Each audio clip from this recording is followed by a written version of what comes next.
9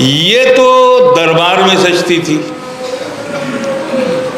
اور دربار کے اندر انہوں نے بارادری سجائی ہوئی تھی، بارادری بنائی تھی نور اللہ شوستری علیہ الرحمٰن نے، اور 12 در پر مختلف دھرم اور مذہب کے لوگ بیٹھا کرتے تھے، چونکہ اس ملک میں مختلف مذہب، مختلف دھرم، مختلف مسلک، مختلف ادیان تھے، تو 12 در اور 12 در پہ لوگ بیٹھتے تھے۔ آپ مجھے بتائیں کہ یہ 12 دری کا تصور کس کے ذہن میں آ سکتا ہے؟ کہ یہ کوئی معمولی بات نہیں، اتہاس ہے، اپنے اتہاس کو سجا کے رکھیے۔ یہ 12 دری مشہور ہے، 12 دری آپ چلے جائیں، آگرے میں ہے، دلی میں ہے، جہاں جہاں محل ہیں مغلوں کے، سب جگہ 12 دری ہے۔ تو 12 دری کا تصور کس کے دماغ میں آ سکتا ہے؟ وہ کہ جو 12 امام کو مانتا ہو، اسی کے دماغ میں یہ چیز آ سکتی ہے۔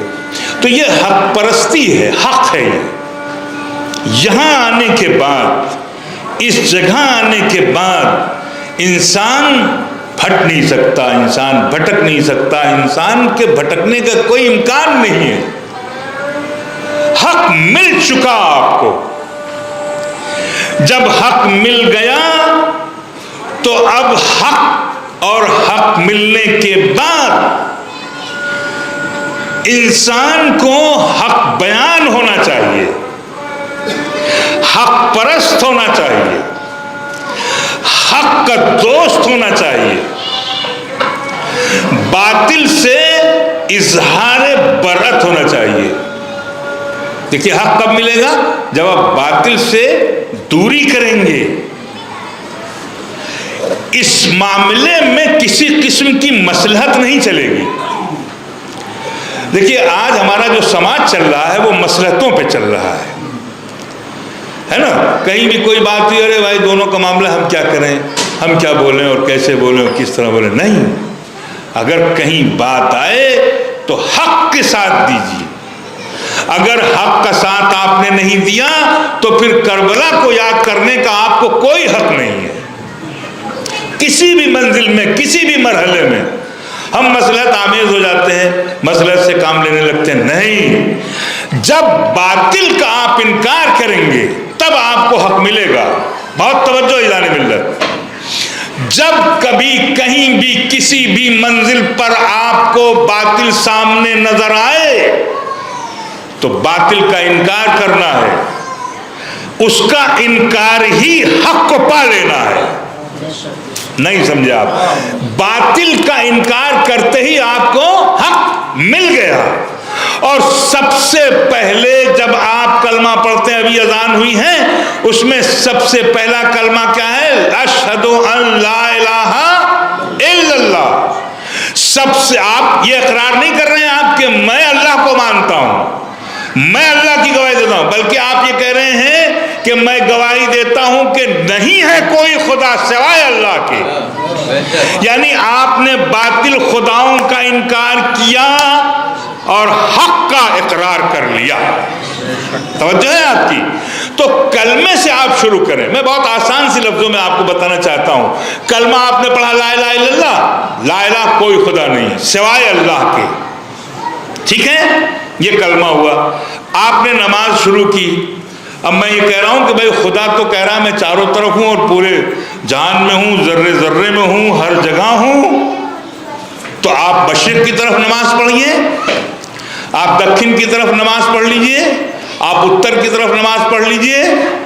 کہا نہیں، ایک سمت میں نماز ہوگی، یعنی 3 سمتوں کا انکار اور ایک سمت کا اقرار۔ بھائی آپ میرے ساتھ 3 سمتوں کا انکار کر کے تب جا کے آپ کو چوتھی سمت میں نماز ملتی ہے، حق ملتا ہے، حق ملتا ہے۔ نماز آگے بڑھیے آپ، جلدی جلدی آپ کی خدمت میں عرض کر دوں، آپ حج پہ گئے، حج پہ جانے کے بعد آپ نے احرام باندھا، احرام باندھنے کے بعد آپ نے طواف کیا، اور اور طواف کرنے کے بعد ہر حاجی کی خواہش ہوتی ہے کہ میں حجر اسود کو بوسہ دوں.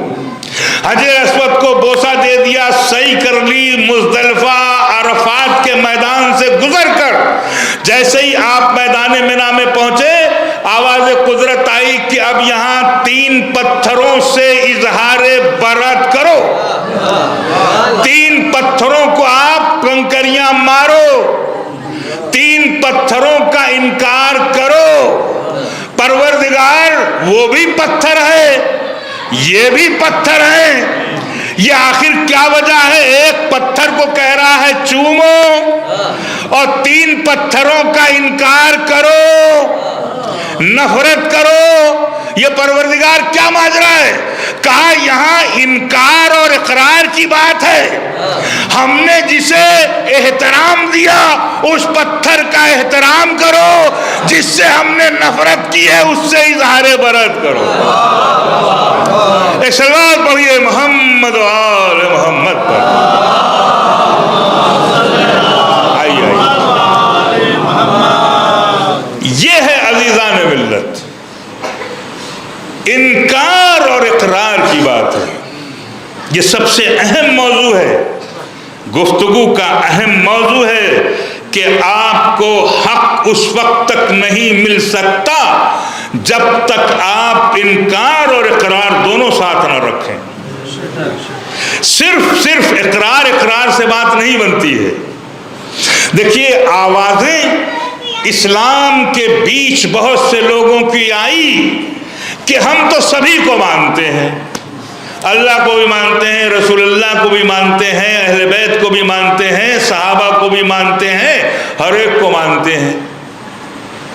ہر ایک کو ماننا یہ کہنا ہم سب کو مانتے ہیں نہیں. حق پہ کون ہے اس کو مانیے, باطل پر کون ہے اس کو سمجھیے. یہ کہہ دینا کہ ہم سب کو مانتے ہیں, سب کو مانتے ہیں, سب کو مانتے ہیں نہیں. ایک صاحب پیدا ہوئے بریلی میں, انہوں نے کہا کہ صاحب ہم تو سب کو مانتے ہیں. سب کو ماننا نہیں ہے, یہ دیکھنا ہے کہ رسول نے کسے مانا ہے, قرآن کنہیں ماننے کی بات کر رہا ہے. یہ ہے عزیزان ملت.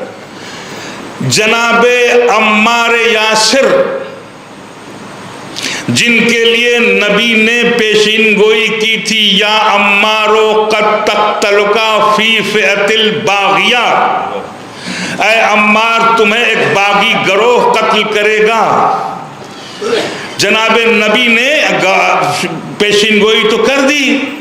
اب یہ ہیں نبی کے صحابی جنہیں حق پرستی اور حق بیانی کا اتنا شوق ہے کہ بس یہ چاہتے ہیں کہ وہ پیشین گوئی جو نبی نے کی ہے وہ کب اب صحیح ہوگی, کس وقت درست ہوگی.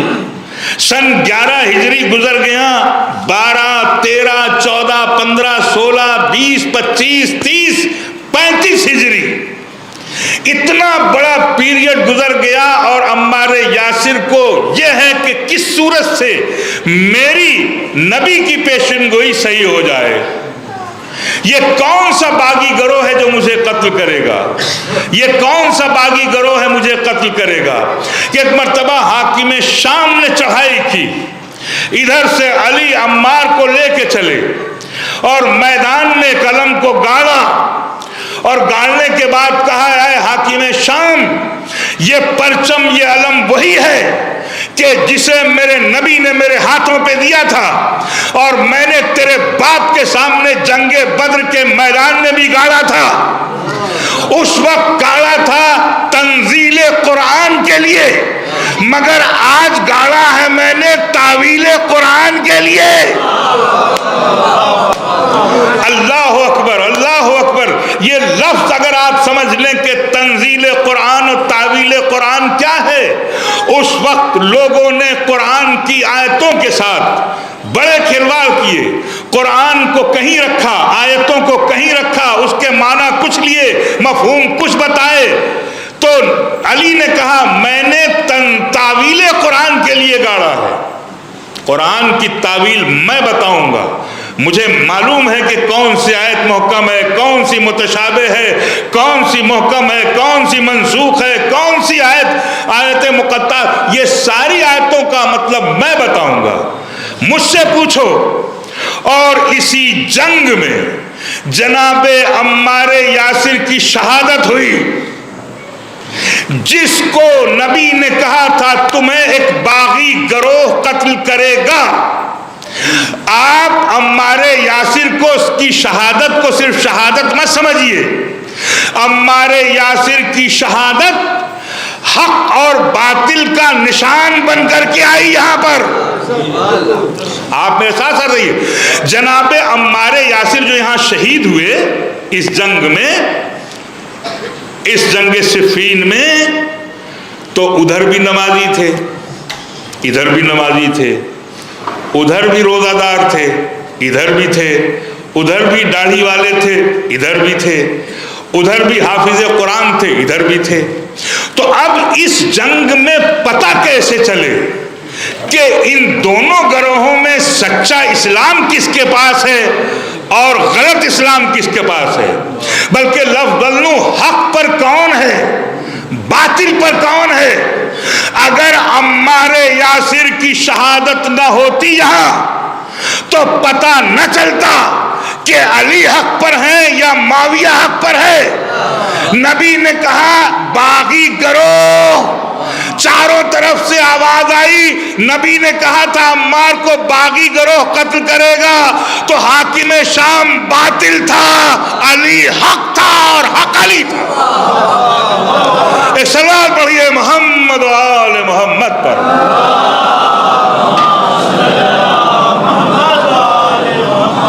کبھی کبھی اس زاویے سے بھی سنا کریے مجلسوں کو کہ کہاں اور کیسے کس طرح سے نشانات حق آپ کو ملے ہیں، حق کے نشان کہاں ملے ہیں۔ جناب میثم کی شہادت یہ بھی حق کا نشان ہے۔ لوگ آسان سمجھتے ہیں مسلمان ہونا، میثم سے پوچھئے کہ کتنا مشکل ہے۔ علی نے کہا کہ اس کھجور کے درخت پہ تمہیں سولی دی جائے گی،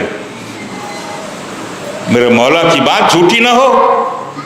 پانی دیتے تھے اس میں روز کہ جیوت رہے درخت، زندہ رہے، مرجھا نہ جائے، سوکھ نہ جائے۔ یہ ہے حق پرستی، یہ ہے حق۔ کربلا، یہ جو ہم کہتے ہیں کہ کربلا حق اور باطل کو وہاں باقاعدہ فلٹر کیا گیا کہ حق پر کون ہے اور باطل پہ کون ہے، کیونکہ سچویشن وہی ہے، صفین والی وہی سچویشن ہے۔ ادھر بھی نمازی، روزہ دار، داڑھی والے، ہے نا۔ یہ کہا گیا کہ جلدی سے کام ختم کرو، نماز پڑھنی ہے ہمیں۔ علامہ اقبال نے بڑا عجیب شعر کہا، یہ تماشا ہوا اسلام کی تقدیر کے ساتھ، قتل شبیر ہوا نعرہ تکبیر کے ساتھ۔ آپ دیکھیے کہ کیا اندھے لوگ تھے، تکبیر کے گلے پہ تک خنجر رکھ رہے تھے اور نعرہ تکبیر بلند کر رہے تھے۔ یہ کربلا جو ہے، میں سینٹر پوائنٹ پہ اس لیے اس جگہ آیا، ابھی مصائب نہیں ہے، آپ کو سمجھنا ہے کہ حق مصلحتوں سے کام لینے سے حق مر جائے گا، سچائی کی راہ ہونی چاہیے، سچ بولنا چاہیے۔ اب اس میں گھر لٹے کہ ہم شہید ہوں۔ میں بہت حیران تھا کہ امام نے حر کی پیشانی پر کیوں رومال باندھا۔ سنیے، یہ سب نقطے اور معمے ہیں، سمجھنے کے ہیں۔ یہ رومال تو حبیب کو ملنا چاہیے تھا جو دوست تھے، مسلم، عابس، سعید، یہ ابھی ابھی کا آیا ہوا حر صبح ہی صبح آیا ہے، اور آتے ہی اس کی پیشانی پر شہادت کے وقت نبی امام حسین نے رومال باندھ دیا. اور رومال کتنا قیمتی ہے، جنت کی سردار خاتون جنت کا بنایا ہوا ہے، کتنا قیمتی رومال ہوگا وہ. کیا وجہ ہے اتنی قیمتی چیز، اتنی بڑی قیمت، حر کی پیشانی کا مقدر؟ ریزن، سبب، سارے رائٹرز، سارے مقاتل، سارے لوگ یزید کی شکست کو دربار شام میں ڈھونڈ رہے ہیں، مگر میری نظر میں یزید صبح عاشور ہی ہار گیا. صبح عاشور ہی ہار گیا. دیکھیے، اگر حسین کی طرف سے کوئی ادھر جاتا تو یہ تھا کہ بھوک اور پیاس کی پرابلم کی وجہ سے گیا ہے، لیکن ادھر جدھر انعامات مل رہے ہیں، جدھر پیاس نہیں ہے، بھوک نہیں ہے، ساری آشائش ہے، ادھر بھوک نہیں، ادھر بھوک ہے، پیاس ہے. ادھر سے ادھر آنا، یہ کیسے پتا چلے کہ ان دونوں گروہوں میں حق پر کون ہے؟ یہ لشکر حق پر ہے یا یہ ہے؟ یزید نے ادھر سے ادھر آ کے بتایا کہ اے دنیا والو، یزید حق پر نہیں ہے بلکہ حسین حق پر ہے. یہ اعلان کر دیا. صبح عاشور ادھر سے ادھر آیا. لشکر یزید کا سپہ سالار ہے، معمولی آدمی نہیں ہے. ادھر سے ادھر آیا. ادھر سے ادھر آنے کا مطلب آپ جانتے ہیں؟ یزید ہار گیا، حسین جیت گئے. اور اسی جیت کی بنیاد پر امام نے نوکے نیزہ سے سورہ کہف کی تلاوت کی کہ دیکھو ہم حق پر ہیں اور قرآن ہمارے ساتھ ہے اور ہم قرآن کے ساتھ ہیں. یہ آپ حق پرستی کی بات میں کر رہا ہوں. یہ حق، آپ کو حق پر رہنے کا سب سے بڑا فائدہ یہ ہے کہ حق اگر مل گیا تو آپ کو دین بھی مل گیا اور ایمان بھی مل گیا. دین بھی ملا اور ایمان بھی ملا. دین کیا ہے؟ دین کسے کہتے ہیں؟ دین کیا ہے؟ آپ خواجہ اجمیر کے دروازے پر جائیے اور دیکھیے، انہوں نے صدیوں سے لکھ رکھا ہے دین است حسین. دین است حسین، یعنی دین کیا ہے؟ حسین ہے. اور ایمان کیا ہے؟ جنگ خیبر میں نبی نے کہا کہ کل ایمان کل کفر کے مقابلے پر جا رہا ہے. یعنی اس کا مطلب یہ ہے کہ ایمان علی ہے، تو اگر حسین آپ کے ساتھ ہے تو دین آپ کے ساتھ ہے. اگر علی آپ کے ساتھ ہیں تو ایمان آپ کے ساتھ ہے. اگر علی نہیں ہے تو آپ بے ایمان ہیں، اور اگر حسین نہیں ہے تو آپ بے دین ہو جائیں گے. صلوات پڑھیے محمد و آل محمد پر.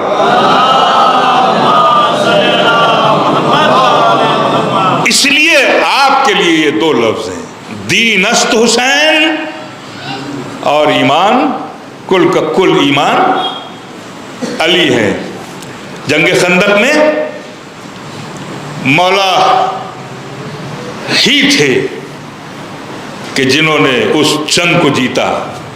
کسی میں دم نہیں تھا، کسی میں ہمت نہیں تھی. آپ سورہ احزاب پڑھیے، وقت نہیں ہے ورنہ میں عرض کرتا، جلدی جلدی ختم کرو بات. لوگوں کے دل باہر آ رہے تھے، قلوب الحناجر. اتنی سخت لڑائی تھی وہ. عرب کا سب سے بڑا سرما آیا تھا اور اس نے بے ادبی کی تھی. رسول کے خیمے پہ نیزہ مار کے کہا کہ کون ہے جو میرے مقابل پر آئے گا. نبی نے کبھی بھی کسی بھی جنگ میں کسی بھی شخص کے لیے ایسی لفظ نہیں استعمال کی جو یہاں کی، اور تمام مجمع سے کہا من لہذا الکلب، کون ہے جو اس کتے کے مقابلے پر جائے؟ کسی میں ہمت نہیں تھی، اور اگر کسی میں تھوڑی بہت تھی تو ایک صاحب نے ایک واقعہ سنا کر کے اور ہمت توڑ دی سب کی، ہے نا، ہمت ٹوٹ گئی۔ اٹھے وہی جو ہر جگہ اٹھتے تھے، یا رسول اللہ انا یا رسول اللہ، انا یا رسول اللہ، میں یا رسول اللہ۔ اور اس جگہ بھی نبی نے اپنا امامہ، اپنی رضا، اپنی قوا، ڈھال، ذوالفقار دے کر کے، اور جاتے ہوئے ایک حدیث سنیے، غور سے سنیے،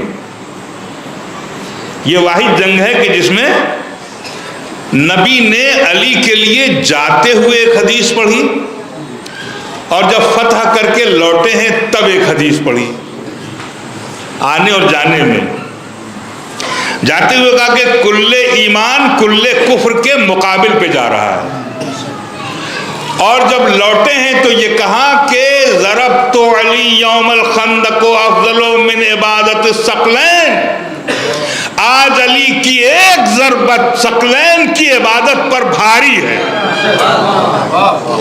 آپ اس کو افسانہ مت سمجھیے، یہ بہت اہم بات ہے، بہت اہم بات ہے، گھنٹوں بات ہو سکتی اس پر، لیکن آپ دیکھیں کہ اس جنگ میں نبی نے یہ کہا کہ کل ایمان کل کفر کے مقابلے پر جا رہا ہے، تو جب علی نے عمر ابن عبدبت کو مار دیا تو کفر تو ختم ہو جانا چاہیے تھا، کل کفر ہے نا، یہ کل کفر ختم ہو گیا، مگر اس کے بعد بھی کفر ہے کہ نہیں ہے اس دھرتی پر؟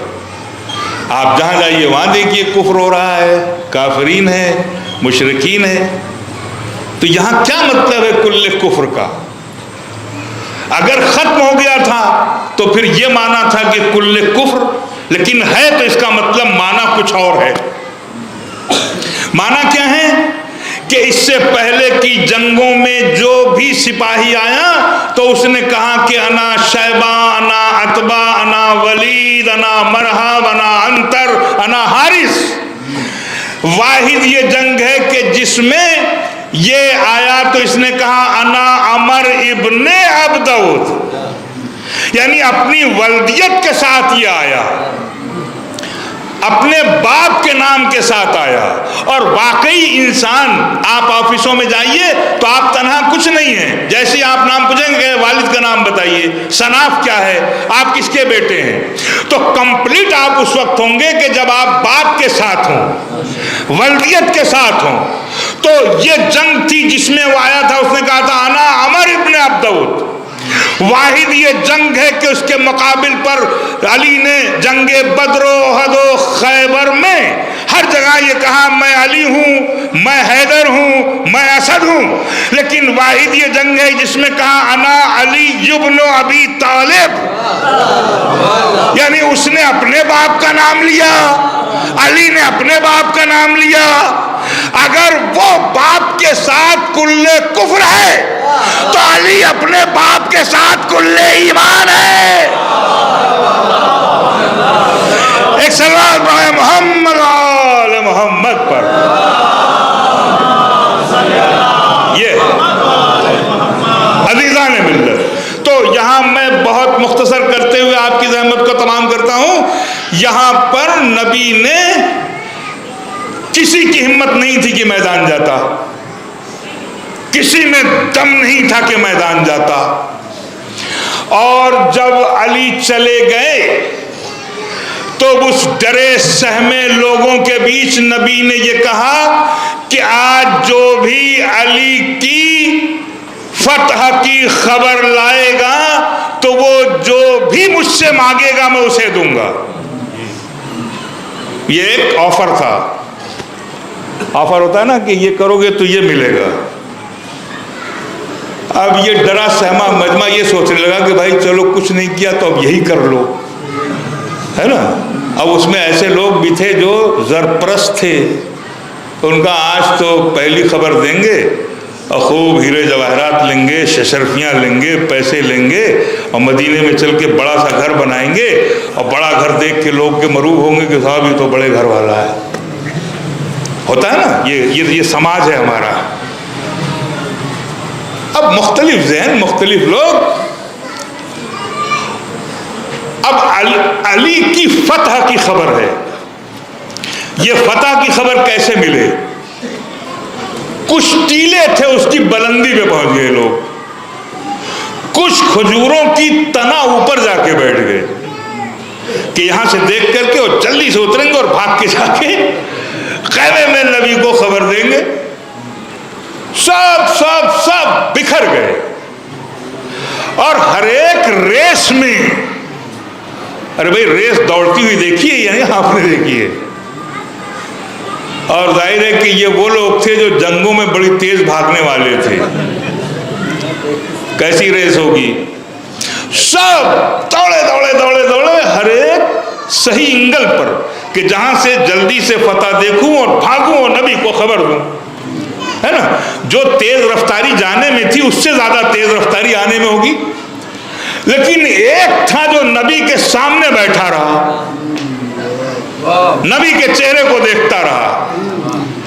وہ سارے کے سارے لوگ جیسے ہی فتح کے منظر کو دیکھا، گرد اڑی گرد ہٹی. کیا دیکھا؟ شیر کردگار ایک ہاتھ میں ذوالفقار اور دوسرے ہاتھ میں مرہب کا سر لے کر کے ایسے چل رہا ہے جیسے برسات کے موسم میں کوئی شیر آگے بڑھ رہا ہو. اب وہ شیر کو دیکھا تو یہ سارے کے سارے تیزی سے دوڑے اور ہر ایک نے ہانفتے ہوئے کہا یا رسول اللہ مبارک ہو، علی فتح یاب ہو گئے. یا رسول اللہ مبارک ہو، علی فتح یاب ہو گئے. ایک نہیں، دو نہیں، 10 20 25 50 100. ایک مرتبہ جیسے ہی سب خاموش ہوئے کہا یہ خبر تو مجھے سلمان سب سے پہلے دے گئے. سلمان نے سب سے پہلے دی. بس ایک شخص نے پوچھا سلمان تم تو وہاں نہیں گئے تھے، تم نے کیسے جانا؟ کہا تم منظر کو دیکھ رہے تھے، میں نبی کے چہرے کو دیکھ رہا تھا. نبی کے چہرے پہ علی کی فتح کی تحریر آ رہی تھی. نبی کی فتح کی تحریر آ رہی تھی. چہرہ دیکھ کر کے سلمان نے، اب یہ سارے دھراسائی ہو گئے کہ صاحب ایک چانس ملا تھا کچھ ملنے کا ہے، وہ بھی ہمارا حصے میں نہیں آیا. وہ 10 درجے والا ایمان وہ اہل بیت میں شامل وہ لے کے چلے گئے. علی آئے، مجمع کے سامنے نبی نے کہا کہ آج علی کی ضربت ثقلین کی عبادت پر بھاری افضل. اور کچھ دیر گفتگو کرنے کے بعد علی نے کہا سلمان ہمارے خیمے میں آؤ، سنیے، اپنے عقیدوں اور اپنے ایمان کی شمع کو روشن کیجیے، جلا پیدا کیجیے. سلمان علی کے خیمے میں. کہا میری فتح کی خبر تمہیں نے تو دی ہے نا؟ کہا مولا آپ کو کیسے خبر، آپ تو میدان میں تھے. کہا ہمارے سامنے سب کچھ سامنے ہوتا ہے، آپ یہ دیکھ رہے ہیں. کہا تو خبر دی ہے نا، تو بتاؤ کیا مانگو گے؟ سنیے کیا مانگو گے؟ کہا میں کیا مانگوں؟ شافع محشر رسول، ساقی کوثر آپ، حسنین جنت کے سردار، شہزادی جنت کی عورتوں کی سردار، کوثر و تسنیم و لبن سب تو میرے پاس ہے، میں مانگوں تو کیا مانگوں؟ دیکھیے یہ ہے. کوئی اور ہوتا تو کہتا ابھی یہ جنگ فتح ہوئی ہے، اس میں سے لائیے اشرفی دیجیے ہم کو، سب کو اگر 100 دے رہے ہیں تو ہم کو 1000 دیجیے. بھائی وہ تو رسول نے کہا تھا اور وہ کمٹمنٹ ہے. جو مانگو گے وہ ملے گا. کہا تو کچھ مانگو سلمان، کچھ مانگو. کہ میری کچھ سمجھ میں نہیں آ رہا میں کیا مانگوں، میرے پاس تو سب کچھ ہے. کہا تو پھر ہماری سنو، ہمارے حساب سے مانگو. کہا بتائیے. کہا جا کر اس کمٹمنٹ میں یہ کہیے کہ آپ نے کہا تھا جو مانگا جائے گا وہ دیا جائے گا. تو آپ جا کے پوچھئے کہ معراج کی رات میں 70 باتوں میں جو سب سے پہلی بات تھی وہ کیا تھی؟ اللہ اکبر اللہ. معراج کی رات پہلی بات. اب جیسے ہی مولا نے کہا فوراً سلمان تیزی سے آگے بڑھے اور آگے کہا یا رسول اللہ آپ نے کہا تھا فتح کی خبر لائے، میں نے فتح کی خبر دی، آپ مجھے دیجئے. کہا کیا مانگتے ہو؟ کہا معراج کی رات میں جو پہلی بات ہے 70 باتوں میں وہ مجھے بتائیے آپ. کہا تمہیں علی نے بتایا ہے. عجیب بات ہے، تمہیں علی نے بتایا. کہا بالکل انہوں نے بتایا ہے، آپ مجھے بتائیے. کہا سلمان ہم بتانا نہیں چاہ رہے تھے مگر اب بتانا پڑے گا ہمیں، مگر ایک شرط ہے کہ یہ بات تم کسی کو نہیں بتاؤ گے. دیکھیے اب یہ بھی ایک کنڈیشن ہے. ہم نے وعدہ کیا تمہیں بتانے کا اور تم پر کنڈیشن ہم یہ رکھ رہے ہیں کہ صرف تم اپنے دل میں رکھو گے، کسی کو نہیں بتاؤ گے. کہا یا رسول اللہ بالکل کسی کو نہیں بتاؤں گا. کہا سنو کان لاؤ. کان میں کہا کہ پہلی بات تھی اللہ نے کہا تھا لو اجتمع الناس علی حب علی ما خلق اللہ نارا. اگر ساری دنیا علی کی محبت پہ یکجا ہو جائے تو اللہ جہنم کو پیدا ہی نہ کرتا. یعنی ساری دنیا اکٹھا ہو گئی ہوتی تو. اب اتنی بڑی فضیلت معراج کی رات، معراج کا آغاز علی کی فضیلت سے ہو رہا ہے اور نبی نے سلمان کو بتا تو دیا مگر سینے میں سمندر ہے نا. اتنی بڑی فضیلت ہے، اتنی بڑی حدیث ہے. ابو ذر ملے، سوچا لاؤ کان میں بتا دوں. پھر سوچا وہاں سے منائی ہے. ارے سنیے منظر سنیے. قمبر ملے، سوچا ان کو بتا دوں یہ تو بہت مولا کے. آگے بڑھے پھر سوچا ارے وہاں تو منع کیا تھا. دیکھیے فضیلت کا سمندر موجیں مار رہا ہے دل میں کہ کسی کو بتا دوں، کوئی سن لے، میرے مولا کی بات ہے، میرے مولا کی فضیلت ہے. عمار یاسر ملے، سوچا ان کو بتا دوں. پھر کنڈیشن. حذیفہ ملے، کہا یہ تو رازدار رسول ہیں ان کو بتا دوں، یہ تو راز رکھیں گے. لیکن کہا نہیں وہ تو بات یہ ہے کہ تم کسی کو مت بتانا. اب سلمان مدینے کی گلیوں میں پھرتا رہا اور یہ سوچ کر کہ میں کسے بتاؤں، میرے مولا کی فضیلت ہے کس کو بتاؤں، لیکن گلیوں میں کسی کو نہ بتا پایا. ایک مرتبہ مدینے کے باہر نکلا، باہر ایک کنواں تھا، کنویں میں سر ڈال کر کہا اے کنواں سن، اس کے بعد تمہیں میرے مولا کی فضیلت کوئی بیان کرنے نہیں آئے گا. سن میں بیان کر رہا ہوں سلمان. لو اجتمع الناس علی حب علی ما خلق اللہ نارا. اگر علی کی محبت میں ساری دنیا اکٹھا ہو جائے تو اللہ جہنم کو پیدا ہی نہ کرے. اور یہ حدیث وہ پڑھتے رہے. آپ لوگ اچھی طرح سمجھیں گے کنویں میں کچھ پیڑ اگے رہتے ہیں، ان کی پتیاں تھیں، ان پتیوں پہ سلمان نے اتنی بار کہا تھا کہ ان کا لعاب دہن گرا اور اس لعاب دہن نے اس حدیث کو پتوں پہ تحریر کرنا شروع کیا. وہ پتے اس حدیث کو لیے رہے اپنے پاس امانت کے طور پر. جب باد خزاں آیا ہوا چلی تو وہ پتے بکھر بکھر کر مدینے کی گلیوں میں چمن چمن کلی کلی علی علی علی علی ہوتا رہا. یا علی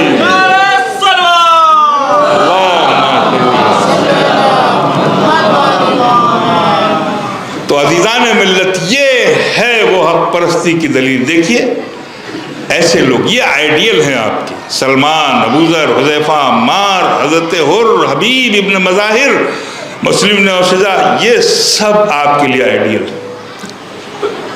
یہ لوگ ہیں کہ جن کے ذریعے سے ہم اپنی لائف، اپنی زندگی سنوار سکتے ہیں. تیاگ، تپسیا، بلیدان، کیا نہیں ہے کربلا میں؟ سب کچھ ہے، سب کچھ ہے. ہر ایک یہ چاہتا ہے کہ سب سے پہلے میں شہید ہو جاؤں، سب سے پہلے مجھے شہادت ملے. اور شہادت کے لیے جب بھی کوئی آیا، حسین نے کہا تم میرے بھائی ہو، تم میرے دوست ہو، میں تمہیں کیسے اجازت دوں، میں تمہیں کس طرح اجازت دوں.